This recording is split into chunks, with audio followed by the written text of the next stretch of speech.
بسم اللہ الرحمن الرحیم۔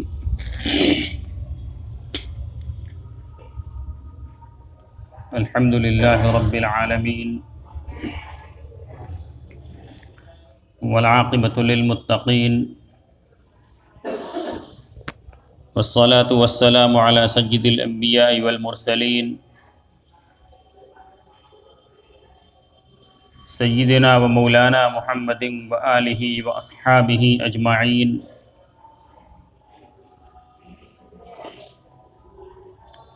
اما بعد فقد قال رسول اللہ صلی اللہ علیہ وسلم: کلکم راع وکلکم مسئولون عن رعیتہ الی آخر الحدیث۔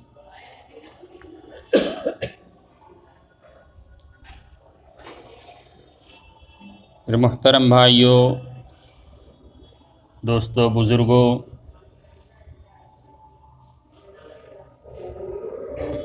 حضرت مالک بن حویرث رضی اللہ تعالی عنہ ایک صحابی ہیں۔ وہ فرماتے ہیں کہ ہم لوگ جب مسلمان ہوئے تو اس کے بعد ہم لوگ رسول اللہ صلی اللہ علیہ وسلم کی مجلس کے اندر تشریف لے گئے، اور ہم سب تقریباً نوجوان تھے۔ ہم لوگوں نے رسول اللہ صلی اللہ علیہ وسلم کے پاس تقریباً 20 دن قیام کیا، اور اس 20 دن کے قیام کے اندر رسول اللہ صلی اللہ علیہ وسلم نے ہمیں دین کی تعلیم دی، اور پھر 20 دن گزرنے کے بعد رسول اللہ صلی اللہ علیہ وسلم نے ہم لوگوں سے پوچھا کہ تم لوگوں نے اپنے پیچھے کن لوگوں کو چھوڑا ہے؟ چنانچہ وہ فرماتے ہیں کہ ہم نے بتایا کہ ہمارے پیچھے ہمارے کون رشتہ دار ہیں۔ تو رسول اللہ صلی اللہ علیہ وسلم نے ان سے کہا کہ تم لوگ اپنے اہل کے پاس واپس جاؤ اور ان کے پاس جا کر وقت گزارو، اور ان کو دین سکھلاؤ، اور اس چیز کا ان کو حکم کرو، اور جیسے تم نے ہمیں نماز پڑھتے ہوئے دیکھی ہے ویسے تم نماز پڑھو۔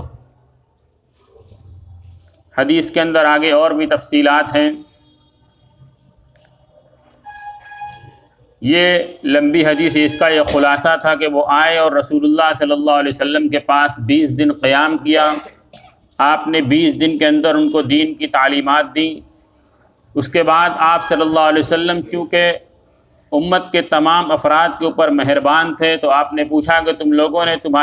اپنے پیچھے کن لوگوں کو چھوڑا ہے؟ رشتہ داروں کو، بیوی بچوں کو، ان کے پاس جا کر ان کے حقوق کو ادا کرو۔ اس حدیث کے اندر ہمیں جو سب سے پہلی بات ملتی ہے وہ یہ کہ صحابہ کرام رضی اللہ عنہم اجمعین نے دین کو رسول اللہ صلی اللہ علیہ وسلم کی صحبت کے اندر رہ کر حاصل کیا ہے۔ یہ حضرت مالک بن حویرث رضی اللہ تعالی عنہ، ان کا قبیلہ مدینہ سے دور رہتا تھا۔ یہ اپنے گھر سے آئے اور آ کر 20 دن وہاں پر قیام کیا، اور آپ کے پاس رہ کر دین کو سیکھا ہے۔ آپ صلی اللہ علیہ وسلم اس دنیا کے اندر خاتم النبیین بنا کر بھیجے گئے، رحمت للعالمین بنا کر بھیجے گئے، بہت ساری آپ کی صفات ہیں، ان میں سے ایک صفت یہ بھی تھی کہ آپ صلی اللہ علیہ وسلم معلم بنا کر بھیجے گئے تھے، سکھلانے والا اور سمجھانے والا بنا کر بھیجے گئے تھے۔ قرآن کے اندر آپ کی بعثت کے جو بنیادی مقاصد بیان فرمائے گئے ہیں، اس میں ایک یہ مقصد ہے وَيُعَلِّمُهُمُ الْكِتَابَ، کہ آپ ان کو کتاب و حکمت کی تعلیم دیتے ہیں، تو آپ معلم بنا کر بھیجے گئے تھے۔ اور آپ صلی اللہ علیہ وسلم کے زمانے کے اندر آج کے زمانے کے طریقے سے تعلیم حاصل کرنے کے مراکز نہیں تھے کہ فلاں جگہ فلاں مدرسہ ہے، یہ یونیورسٹیاں ہیں، یہ کالج ہیں، یہ دیگر چیزیں ہیں۔ اس کے لیے الگ سے عمارتیں نہیں ہوا کرتی تھیں، الگ سے اس کا نظام نہیں چلا کرتا تھا، بلکہ آپ صلی اللہ علیہ وسلم اپنے زمانے کے اندر ہر چیز کے مرجع اور منبع تھے۔ آپ معلم بھی تھے، آپ قاضی بھی تھے، آپ امیر بھی تھے، آپ سب کچھ تھے۔ اور آپ صلی اللہ علیہ وسلم کا قیام جس جگہ پر مسجد نبوی میں ہوا کرتا تھا، وہ مسجد نبوی ملت اسلامیہ کا مدرسہ بھی تھا، اس کی قضا بھی تھی، وہاں پر سارے احکام وہیں سے جاری کیے جاتے تھے، وہیں سے مسائل کا حل بھی ہوا کرتا تھا۔ آپ صلی اللہ علیہ وسلم ہر چیز وہیں سے کیا کرتے تھے، اور لوگ آ کر آپ کی صحبت میں رہ کر یہ چیزیں حاصل کیا کرتے تھے۔ تو صحبت کے ذریعے دین وجود کے اندر آیا، اور اسی طریقے سے صحابہ کرام کے زمانے کے اندر دین پھیلا کہ صحبت کے ذریعے سے اوپر والوں نے نیچے والوں سے لیا، اس کے بعد والوں نے اس کے بعد والوں سے، اس کے بعد والوں نے اس کے بعد اپنے پہلے والوں سے، کہ ہر بعد والا پہلے والوں سے دین کو اخذ کرتا اور آگے والوں تک پہنچاتا، اور صحبت کے ذریعے دین کو حاصل کرتا، ان کے پاس کچھ زمانہ وقت گزارتا، وہاں دین کو حاصل کرتا۔ یہی طریقہ جناب رسول اللہ صلی اللہ علیہ وسلم تھے، صحابہ کرام، اور اس کے بعد تابعین، اس کے بعد تبع تابعین، اور بعد کے زمانے سے آج تک یہی طریقہ چلا آ رہا ہے۔ فقہا نے دین کے سیکھنے کا طریقہ جہاں پر لکھا ہے، وہاں بنیادی بات جو لکھی ہے اس کے اندر یہ بات لکھی ہے کہ اللہ تبارک و تعالیٰ نے اس امت کو دین کے سیکھنے کے لیے دو چیزیں عطا فرمائی، ایک کتاب اللہ اور ایک رجال اللہ، کہ اللہ کی کتاب یہ قیامت تک کے لیے ساری انسانیت کے لیے ہدایت کی کتاب ہے، اس کے لیے مشعل راہ ہے، اس کے لیے زندگی گزارنے کا دستور ہے، اور اس کے لیے اللہ تبارک و تعالی نے رجال اللہ متعین فرمائے کہ اللہ کے آدمی، اللہ تبارک و تعالی نے نبیوں کے سلسلے کو جاری فرمایا، اللہ نے دنیا کے اندر اپنی کتاب کو نازل فرمائی، اور ہر کتاب کے ساتھ آپ نے نبی کو مبعوث فرمایا تاکہ وہ اس کتاب کے اوپر عمل کر کے عملی صورت میں دنیا والوں کے سامنے اس کو پیش کر دیں۔ اور پھر اس کے بعد رسول اللہ صلی اللہ علیہ وسلم کی زندگی سے صحابہ کرام نے ان اعمال کو اخذ کر کے دنیا والوں کے سامنے پیش کیا، اس کے بعد تابعین نے، تبع تابعین نے، اور پھر وہ کتابوں کے اندر مدون ہو کر لوگوں کے سامنے پیش ہو گئی۔ ان دو چیزوں سے بے نیاز ہو کر اگر آدمی چاہے کہ براہ راست صرف کتاب اللہ کے ذریعے ڈائریکٹ دین کو حاصل کر لے، اور اس کے ذریعے اس راستے اور اس علم کے حاصل کرنے کے اندر اس راستے کے ماہرین سے وہ رابطہ قائم نہ کرے، وہ آدمی یقیناً گمراہ ہو جائے گا۔ اور یہ بات بالکل روز روشن کی طرح آیا ہے، ہر آدمی سمجھتا ہے کہ اس دنیا کے اندر مختلف لائن کے جو علوم ہیں، انجینئرنگ کے لائن کا فن ہے، ڈاکٹری کے لائن کا فن ہے، وکالت کے لائن کا فن ہے، ہر علم کی کتابیں دنیا کے اندر مدون ہیں۔ ڈاکٹری کی کتابیں لکھی ہوئی ہیں، انجینئرنگ کی کتابیں لکھی ہوئی ہیں، وکالت کی کتابیں لکھی ہوئی ہیں، اور بھی دیگر فنون دنیا کے اندر ہیں، ہر چیز کتابوں کے اندر موجود ہے۔ اب آدمی چاہے کہ میں بہت بڑھیا انگلش پڑھنے والا ہوں، میں کتاب کو براہ راست پڑھ کر میں ڈاکٹری شروع کر دوں، میں وکیل بن جاؤں، میں اس شعبے کا ماہر بن جاؤں، کیا دنیا کے اندر یہ چیز ممکن ہے؟ اس کو ڈاکٹر بننے کے لیے اس کی پڑھائی کرنی پڑے گی، اور پڑھائی کرنے کے بعد اس کی پریکٹس کرنی پڑے گی، اور اس کے بعد جا کر اس کو اپنی جو ہے تو دواخانہ کھولنے کی اجازت ملے گا۔ کوئی وکیل بنے گا تو وکیل بننے کے بعد اس کو کچھ زمانے تک کسی ماہر وکیل کے نگرانی میں رہ کر اس کی پریکٹس کرنی پڑے گی، اس کے بعد وہ وکیل بنے گا۔ تو اس دنیاوی علوم کے اندر براہ راست ہم ان کتابوں کے ذریعے پڑھ کر، ان کتابوں کو پڑھ کر وہ ڈگری حاصل نہیں کر سکتے، اور اگر اس کے ذریعے سے کوئی کام کرے گا تو وہ دنیا میں فساد کو پھیلائے گا۔ تو پھر اس کتاب اللہ کے ذریعے ہم براہ راست علم کو حاصل کریں، اور جو لوگ اس کی تشہیر کریں ہم اس سے مرعوب ہو جائیں کہ یہ بہت اچھی دعوت دے رہے ہیں کہ ہم براہ راست کتاب اللہ کو پڑھیں، اس سے علوم کو اخذ کریں اور براہ راست اس کے اوپر عمل کریں۔ میرے بھائیو، دوست، بزرگوں، اللہ تبارک و تعالی نے دو ذریعہ دیا ہے، کتاب اللہ اور کتاب اللہ کے ساتھ ساتھ رجال اللہ۔ صرف کتاب اللہ کے ذریعے کوئی براہ راست علم کو حاصل کرنا چاہے گا رجال اللہ سے الگ ہو کر، وہ بھی گمراہ ہو جائے گا۔ اور اگر کوئی شخص کتاب اللہ سے الگ کر کے کسی شخصیت کے پیچھے چلے گا اور کتاب اللہ سے بے نیاز ہو جائے گا، وہ بھی گمراہ ہو جائے گا۔ آدمی کو دنیا کے اندر رجال اللہ کے پیچھے چلنا پڑے گا، اور اس رجال اللہ کون ہے اس کا معیار کتاب اللہ سے متعین ہوگا کہ وہ متبع کتاب اللہ، متبع سنت رسول اللہ ہے یا نہیں۔ اگر وہ اس کے مطابق ہے تو اسی کے پیچھے چلنا پڑے گا، اسی راستے سے اس کو کامیابی ملے گی۔ اور پوری سیرت روز اول سے لے کر آج تک اسی بنیاد کے اوپر چلتی چلی آ رہی ہے۔ حضرات صحابہ کرام نے رسول اللہ صلی اللہ علیہ وسلم کی قدم بقدم آپ کی پیروی کی ہے، آپ کے ہر چیز کے اندر آپ کے نقش قدم کو اختیار کیا ہے، تو اللہ تبارک و تعالی نے ان کو کامیاب دنیا کے اندر کیا ہے۔ اور اس کے بعد صحابہ کرام کی پیروی، بعد میں تابعین نے قدم بقدم ان کی پیروی کی ہے،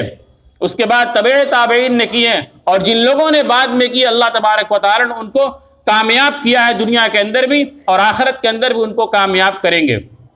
تو میں یہ عرض کر رہا تھا کہ دین سیکھنے کا جو بنیادی ذریعہ ہے وہ کتاب اللہ اور رجال اللہ، ان دونوں کو ایک ساتھ ملانے کے بعد آدمی دین کو سیکھ سکتا ہے۔ ان سے بے نیاز ہو کر اگر آدمی چاہے کہ ہم دین کو سیکھ لیں، براہ راست کتاب اللہ سے دین کو نکال لیں اور مسائل کو نکال لیں، آدمی گمراہ ہو جائے گا۔ اور کوئی آدمی چاہے کہ براہ راست صرف رجال اللہ سے لگ کر دین کو سیکھ لیں اور کتاب اللہ سے بے نیاز ہو جائیں، وہ آدمی بھی گمراہ ہو جائے گا۔ یہ دونوں ذریعے ہیں۔ تو حضرت رسول اللہ صلی اللہ علیہ وسلم کی صحبت میں رہ کر ان لوگوں نے 20 دن کے اندر بنیادی یہ تعلیم حاصل کی۔ اس کے بعد رسول اللہ صلی اللہ علیہ وسلم نے ان کو ان کے قبیلے کے پاس واپس بھیج دیا کہ اب تم اپنے گھر واپس چلے جاؤ، گھر واپس چلے جاؤ۔ کیا واپس بھیجنے کے بعد آپ صلی اللہ علیہ وسلم نے ان کو آزاد چھوڑ دیا کہ تم گھر جانے کے بعد اس پر عمل کرنا چھوڑ دو؟ کیا اتنا سیکھ لیا کافی ہے؟ رسول اللہ صلی اللہ علیہ وسلم نے ان کو بنیادی تعلیم دینے کے بعد ارشاد فرمایا کہ گھر جانے کے بعد خود بھی اس پر مکمل عمل کرتے رہنا، اس پر خود جا کر گھر جانے کے بعد عمل کرتے رہنا۔ اور آگے فرمایا وَعَلِّمُوهُمْ، اور جو تم نے سیکھا ہے وہ آگے اپنے گھر والوں کو سکھاتے رہنا، وَمُرُوهُمْ، اور اپنے گھر والوں کو ان چیزوں کا حکم کرتے رہنا۔ میں نے جو حدیث پڑھی تھی خطبے کے اندر، اس کے اندر یہی مضمون تھا، کلکم راعٍ وکلکم مسئولون عن رعیتہ، کہ تم میں سے ہر ایک ذمہ دار ہے اور ہر ایک سے اس کے ماتحت کے بارے میں سوال کیا جائے گا، پوچھا جائے گا۔ اس کے ماتحت میں کون لوگ ہیں؟ اس کے گھر والے ہیں، اس کی بیوی بچے ہیں، اس کے نگرانی میں کوئی غلام ہے، کوئی خادم ہے، وہ اس کا ماتحت ہے، اس کے بارے میں ان سے سوال کیا جائے گا۔ یہ اول وحلہ کے اندر اس کے ماتحت ہیں۔ تو رسول اللہ صلی اللہ علیہ وسلم نے پہلا حکم یہ دیا کہ اس پر خود عمل کرتے رہنا، جانے کے بعد ان کو اس کا حکم کرنا اور ان کو اس کی تعلیم دینا۔ اب کتنی تعلیم دینا، کس کے اوپر، کس درجے کے اندر ہے، اس کے اندر فقہا نے تفسیر کی ہے کہ آدمی کو اپنی ذات سے جس عمل پر جس درجے میں عمل کرنا ضروری ہے، جس چیز کے اوپر جس درجے میں عمل کرنا ضروری ہے، اس کا علم حاصل کرنا اسی درجے میں اس کا علم اسی درجے میں حاصل کرنا ضروری ہے۔ جیسے نماز کا پڑھنا یہ فرض عین ہے، روزہ رکھنا فرض عین ہے، حج فرض ہو جائے حج کا ادا کرنا فرض عین ہے۔ یہ جو سارے فرائض ہیں، ان چیزوں سے متعلق ہونے کے بعد ان کے جو مسائل ہیں، نماز کے مسائل کو سیکھنا، روزے کے مسائل کو سیکھنا، حج فرض ہونے کے بعد حج کے مسائل کو سیکھنا، اسی طریقے سے اور دیگر اعمال جو ہیں جو جس درجے کے ہیں ان کے مسائل کو سیکھنا اسی طریقے سے فرض ہے۔ نماز جیسے فرض ہے، نماز کے بنیادی مسائل کو سیکھنا اسی طریقے سے آدمی کا اپنا ذاتی فریضہ ہے۔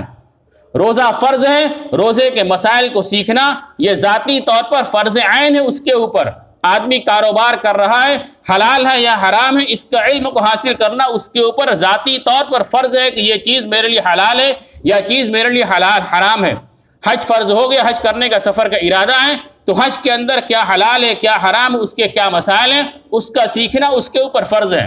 طلب العلم فریضۃ علی کل مسلم، کہ علم کا حاصل کرنا ہر مسلمان کے اوپر فرض ہے۔ اس کا یہی مطلب ہے کہ جو عمل جس درجے کے اندر اس کے اوپر لازم ہے اسی درجے میں اس کے علم کا حاصل کرنا بھی اس کے اوپر لازم ہے۔ اگر وہ عمل فرض ہے تو اس کا علم حاصل کرنا بھی فرض ہے، وہ عمل واجب ہے تو اس کا علم حاصل کرنا بھی واجب ہے، وہ عمل مستحب ہے تو اس کے علم کا حاصل کرنا بھی مستحب ہے۔ یہ تو فرض عین کی مقدار ہے۔ اور پھر اس کے بعد فرض کفایہ ہے، یعنی علم کے فرض کفایہ کی مقدار کیا ہے کہ ہر علاقے کے اندر اتنے علماء موجود ہوں جو علاقے کے افراد کے اعتبار سے ان کو کافی ہو جائیں۔ چھوٹی بستی ہے، ایک عالم دو عالم جو بستی والوں کے لیے کافی ہے، تو بستی والوں کے اوپر یہ ضروری ہے کہ اپنے بستی کے اندر کم سے کم ایک یا دو عالم کو بنائیں تاکہ وہ دینی اعتبار سے ان کی ذمہ داری کو ادا کر سکے۔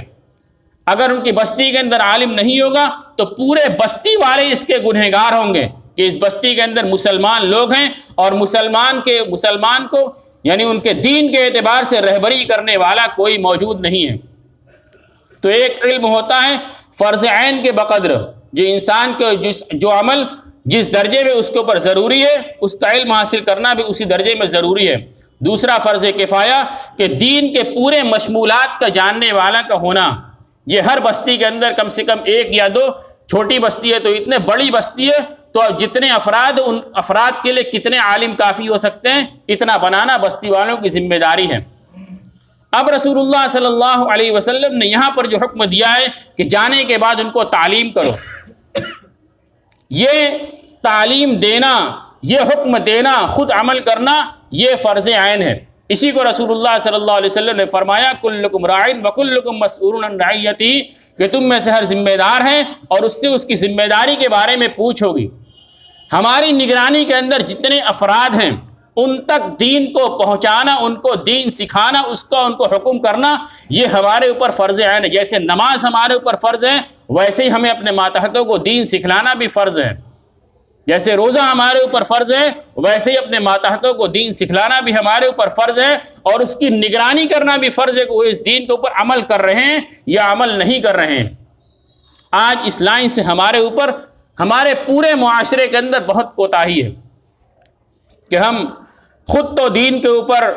کسی درجے کے اوپر عمل کر رہے ہیں، ہم نماز بھی پڑھ لیتے ہیں، ہم روزہ بھی رکھ لیتے ہیں، اللہ نے نوازا ہے تو حج بھی کر لیتے ہیں، زکوٰۃ بھی دے لیتے ہیں، دین کے دوسرے کام بھی کر لیتے ہیں، لیکن ہمارے گھر کے اندر جو ہمارے ماتحت ہیں، ہماری مستورات ہیں، ہمارے بچے ہیں، دوسرے ہمارے گھر کے جو افراد ہیں،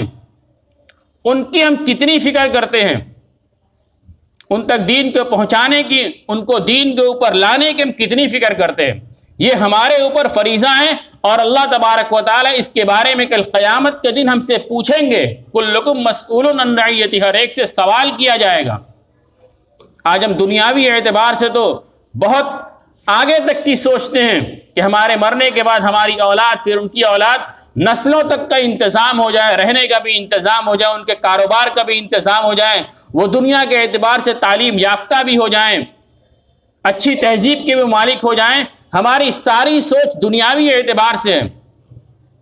بے شک ہمیں سوچ کرنی چاہیے کہ وہ دنیا کے اعتبار سے ہم ان کو فقیر اور تنگ دست بنا کر نہ جائیں، ہم ان کو دنیا کے اعتبار سے کاروبار دے کر جائیں کہ وہ کسی کے سامنے ہاتھ نہ پھیلائیں، ہم ان کو دنیا کے اعتبار سے تہذیب سکھلا کے جائیں کہ وہ اسلامی تہذیب کے اندر ہوں، لیکن اسلامی معمولات اور اسلامی مأمورات کی ہم نے ان کو کتنی تعلیم دی، ان کو یہ ہم نے کتنا سکھلایا کہ وہ مسلمان ہیں، وہ ایمان والے ہیں، ان کے اوپر نماز بھی فرض ہے، ان کے اوپر روزہ بھی فرض ہے، ان کے اوپر حج بھی فرض ہے، ہم نے کتنا سکھلایا اور اس کے اوپر عمل کرانے کی ہم نے کتنی اس کی کوشش کی۔ آج ہم اس سے کوسوں دور ہیں۔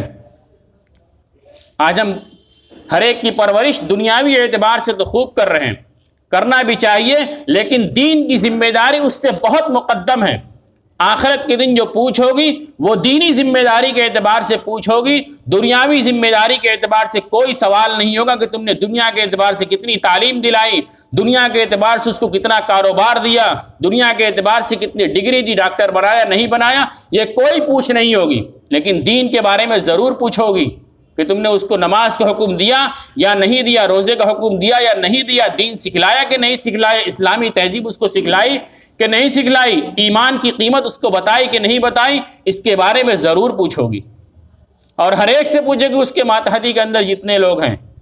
تو اللہ تبارک و تعالیٰ نے ہم سب کو جو دنیا کے اندر پیدا فرمایا ہے، یوں ہی علی الاطلاق اور چھوڑے چھاڑ نہیں چھوڑ دیا، بلکہ ذمہ داری دی ہے کہ ہر ایک اپنی ذمہ داری کے اعتبار سے زندگی گزارے، اپنی ذات کے اعتبار سے بھی عمل کرے اور اپنے گھر والوں کے اعتبار سے اس کی مکمل فکر کرے کہ کوئی بھی بے دین ہمارے گھر کے اندر نہ رہ جائے۔ اور افراد کے ذریعے سے پورا معاشرہ وجود کے اندر آتا ہے۔ ہر آدمی اپنے گھر کی ذمہ داری ذات سے شروع کرے، پورا معاشرہ دیندار بن جائے گا۔ صحابہ کرام نے اسی ذمہ داری کو محسوس کیا تھا، تو اس کے ذریعے سے پورا معاشرہ، وہ معاشرہ وجود میں آیا تھا جو قیامت تک کے لیے نمونہ بنا دیا گیا ہے۔ وہ معاشرہ وجود میں آیا تھا اپنی ذات سے شروع کرنے کے نتیجے میں۔ اور آج ہماری زندگی کس طریقے سے گزر رہی ہے،